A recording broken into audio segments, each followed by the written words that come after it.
Most of us think we know how America began. But what if the story started with a ship full of people whose names history erased? Let's talk about the real beginning of how this country was built. Ironically, we can't see the difference when we compare the arrival of the Mayflower to the arrival of the White Lion. It is recorded that the landing of the Mayflower was at Cape Cod in November of 1620. The Mayflower is introduced in our school's curriculum at the 3rd and the 4th grade level.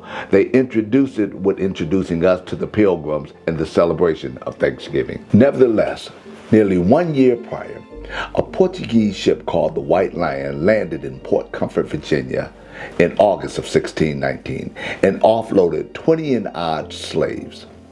They recorded them as 20 and odd slaves because they saw them as insignificant without names and identities. What they viewed as insignificant was the advent of a gross and inhumane system called chattel slavery.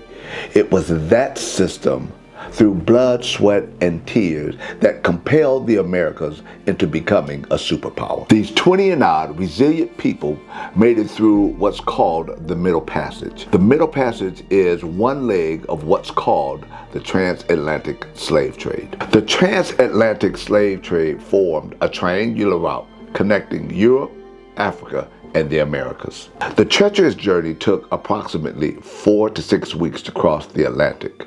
Nearly 13 million enslaved Africans made the trip. Nearly 2 million died during the Middle Passage. Why was such a significant event hidden? In the summer of 2023, I had the unique opportunity to go to Virginia. While in Virginia, I sought out the site where the 20 and odd slaves, as they called it, stepped foot on American soil. When I got in the proximity of where that was located, I asked 2 men did they know where that site was at.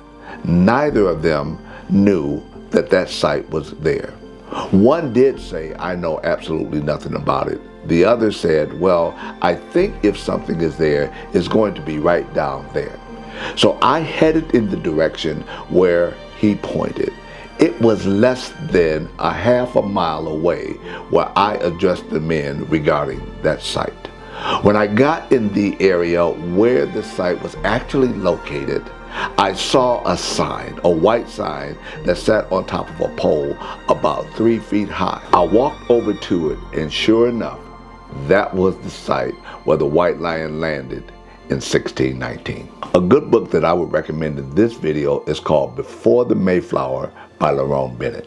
Before we wrap up today, I want to make sure you don't miss this opportunity.